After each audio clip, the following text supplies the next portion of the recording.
अस्सलाम वालेकुम, hello, good morning friends. आज हम और एक बेहतरीन टॉपिक पर डिस्कस करेंगे जिसका नाम है क्लैम्प बर्निंग। इससे पहले की वीडियो में हमने पढ़ा था कि ड्राइंग ऑफ ब्रिक्स कैसे करेंगे हम, और उसके बाद हमने थोड़ा सा ओवरव्यू लिया था बर्निंग ऑफ ब्रिक्स में। और हम जो बर्निंग ऑफ ब्रिक्स है वो हमारे पास दो किस्म की होती हैं, एक होती है clamp burning and another is kiln burning. आज हमारा जो टॉपिक है वो है clamp burning.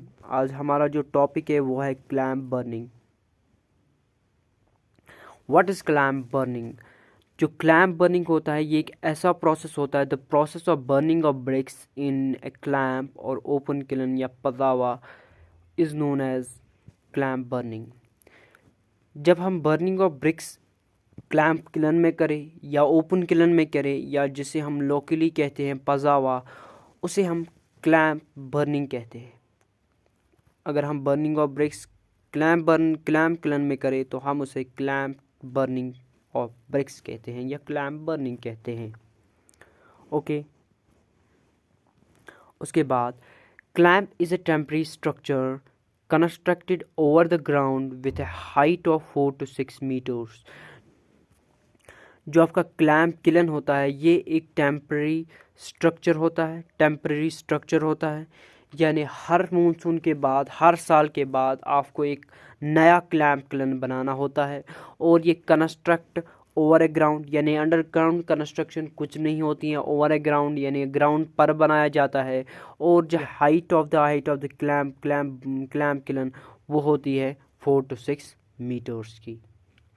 It is employed when the demand of bricks is low scale। होता है उन फैक्ट्रीज में इस क्लैम्प बर्निंग का इस्तेमाल होता है जहाँ पर हमारी जो डिमांड ऑफ ब्रिक्स है वो बहुत ज़्यादा कम हो। डिमांड ब्रिक्स कम हो तो लो स्केल फैक्ट्रीज़ में हम इसे यूज़ कर सकते हैं जहाँ पर डिमांड आपकी ब्रिक्स की बहुत ज़्यादा कम हो। It is generally trapezoidal in shape, whose shorter edge among the polar side is below the ground, and then the surface rising constantly at about 15 degree to reach other polar side। जो आपका clamp kiln होता है वो trapezoidal in shape होता है, और इसकी जो shorter edge and among the पलर साइड जो होती है वो बिलो द ग्राउंड कंस्ट्रक्ट की जाती हैं, थोड़ा सा बिलो द ग्राउंड कंस्ट्रक्ट की जाती है।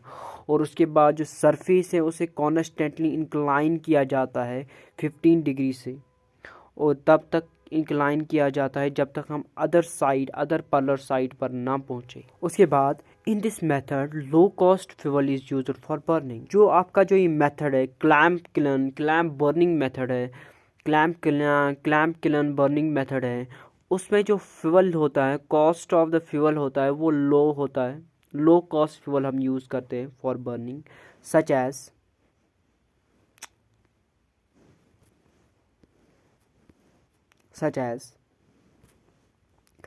जिसमें आपका वुड आ जाता है, काउंट डंग आ जाता है और हश आता है। ओके।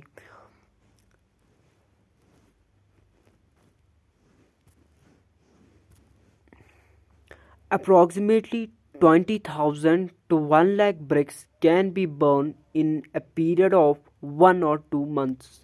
आपको 1 या 2 महीने में 20,000 to 1 lakh ब्रिक्स आपको मिल सकती है इस क्लैम्प बर्निंग से। अप्रॉक्सीमेटली 20,000 to 1 lakh ब्रिक्स आपको मिल जाएगी इस क्लैम्प बर्निंग में 1 या 2 महीने में। बर्निंग और प्रोसेस कैसा रहेगा इस क्लैम्प किलन में? The layer of fuel is first laid over the surface of the clamp। जो आपका बिलो, आप पहले एक सरफेस, एक लेयर किसकी चढ़ाओगे? फ्यूल की चढ़ाओगे। फ्यूल किसकी चढ़ाओगे? लेयर ऑफ किसकी चढ़ाओगे? फ्यूल की चढ़ाओगे, फर्स्ट लेड। ओके। उसके बाद आप क्या करोगे? नेक्स्ट लेयर जो होगी आपकी वो ब्रिक्स की चढ़ाओगी। कितनी? 4 to 6 रोज में आप एक लेयर ऑफ ब्रिक्स चढ़ाओगी। उसके बाद अनदर लेयर जो होगी वो भी आपकी फ्यूल ही होगी।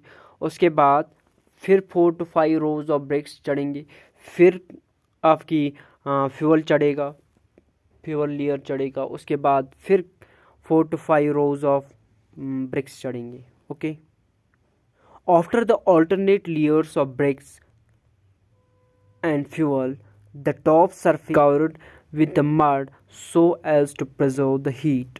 उसके बाद जब आपने इस क्लैम्प किलन को भर दिया, alternate layers of BRICS and fuel से आपने इस क्लैम्प किलन को भर दिया, उसके बाद जो टॉप सरफेस है आपकी किलन की, उसे हम कवर करते हैं किससे? मड से हम इसे कवर करते हैं,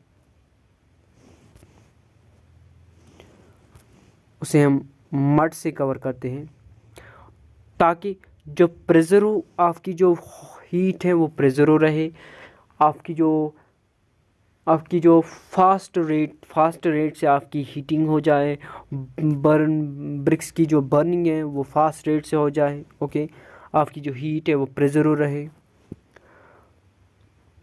fire is ignited at a bottom, once fire is started regulation of fire is not possible.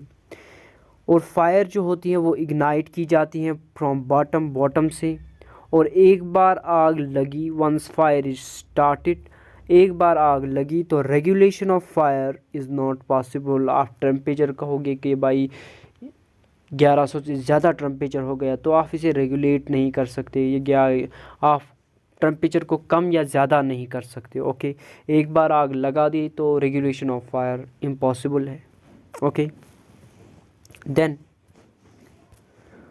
It takes about 2 months for complete burning and cooling of bricks. यानी आपका जो क्लैम्प किलन है, आपका जो एक क्लैम्प किलन जिसमें आपने BRICS रख दी, उसके बाद आपने फायर ली, उसके बाद आपने उसे फायर उसके बाद आपने उसे जलाया, उसके बाद आपने फ्यूल जलाया। It takes about 2 months for complete burning and cooling of bricks. यानी आपको 2 महीने में complete burning and cooling of bricks मिलेंगे। यानी आपकी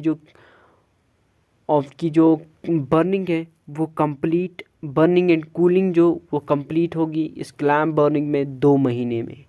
यानी आपके पास जो ब्रिक्स हैं वो तैयार हो जाएंगे 2 महीने में। अबाउट 2 months में आपकी जो ब्रिक्स है वो तैयार होकर आपके पास आ जाएंगी, जिसमें इन 2 महीनों में जिसमें बर्निंग भी हो जाएगी और जिसमें कूलिंग भी हो जाएगी।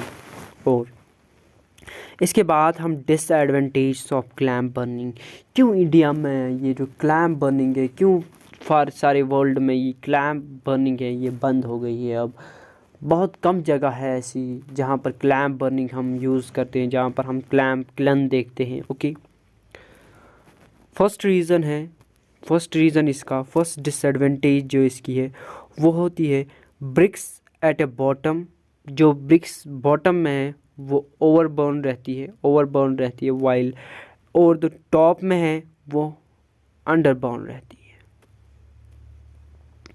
एक ओवरबर्न रहती है और टॉप की अंडरबर्न रहती है। यानी जब आपने 4 to 5 रोज़ का एक लेयर बनाया, जो आपकी इसमें फर्स्ट रो होगी वो बहुत ज़्यादा नज़दीक फ्यूल के होगी, यानी जो फायर है उसके बहुत ज़्यादा नज़दीक होगी, वहाँ की जो ब्रिक्स है वो ओवरबर्न ज़्यादा बर्न हो जाएगी। और जो टॉप लेयर है, जो आपने टॉप रो 5th रो या 4th रो, आपने 4 या 5 रोज़ होती है, और जो 5th रो है आपके पास उसमें जो ब्रिक्स होती हैं वहाँ तक हीट ज़्यादा नहीं पहुँचती होगी, और इसीलिए वो अंडरबर्न रहती हैं। जो बॉटम के रोज़ है, हर लेयर ऑफ ब्रिक्स के वो बॉटम ऑफ लेयर है वो ओवरबर्न हो जाती है, और हर लेयर के जो ब्रिक्स है उसमें जो टॉप रोज़ है वो अंडरबर्न रह जाती है, क्योंकि वहाँ तक हीट ज़्यादा नहीं पहुँचती है। And this method can not employed for the manufacturing of large number of BRICS. इस मेथड में हम बहुत ज़्यादा manufacturing of large number of BRICS नहीं कर सकते, क्योंकि 2 महीने में हमारे पास 20,000 to 1 लाख ब्रिक्स आ जाएंगे। तो ये बहुत ज़्यादा नंबर नहीं है। It can not be employed in monsoon season. हमने अभी पढ़ा जो टॉप सरफेस है हम इसे मड से कवर करते हैं, यानी इसमें जो कोई परमानेंट रूफ नहीं होता है। इसीलिए जब बारिश आ जाती है, मानसून का टाइम आ जाता है, तो हम क्लैम्प बर्निंग को बंद करते हैं, क्लैम्प क्लन को बंद करते हैं। क्लैम्प बर्निंग नहीं हो जाती, इसीलिए मानसून सीज़न में हम क्लैम्प बर्निंग का यूज़ नहीं करेंगे। It is very slow method, ये बहुत ज़्यादा स्लो मेथड है। 2 महीने लग जाते हैं हमारे पास इस प्रोसेस को कंप्लीट करने में, बर्निंग करने में, कूलिंग करने में उसके बाद। तो ये बहुत ज़्यादा लेंथी प्रोसेस है। ओके, ये आप पिक्चर देख सकते हैं किसकी, क्लैम्प क्लन की। ये क्लैम्प क्लन है। यहाँ पर ये जो साइड है, ये पलर साइड, यहाँ पर जो इंक्लिनेशन है वो है 15 डिग्री,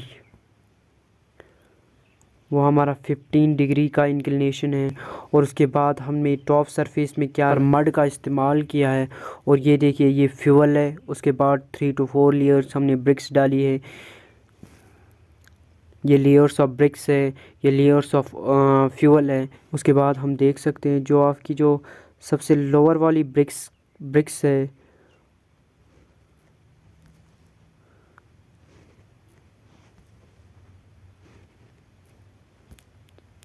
जो आपकी लोअर वाली जो लेयर है वो आपकी क्या रहती,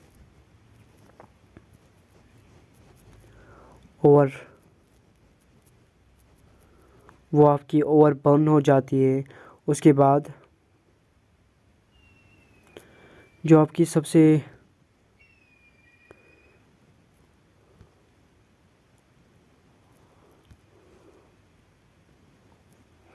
और जो आपकी सबसे ऊपर वाली हो जाती है वो होती है अंडर बर्न।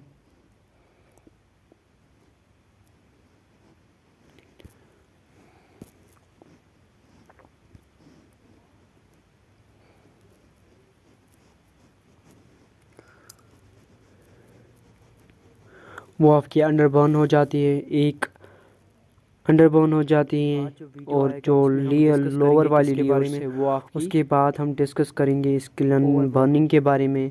आज के लिए इतना ही। अल्लाह हाफिज़। अगर आपको वीडियो अच्छी लगी हो तो लाइक शेयर एंड सब्सक्राइब ज़रूर करें।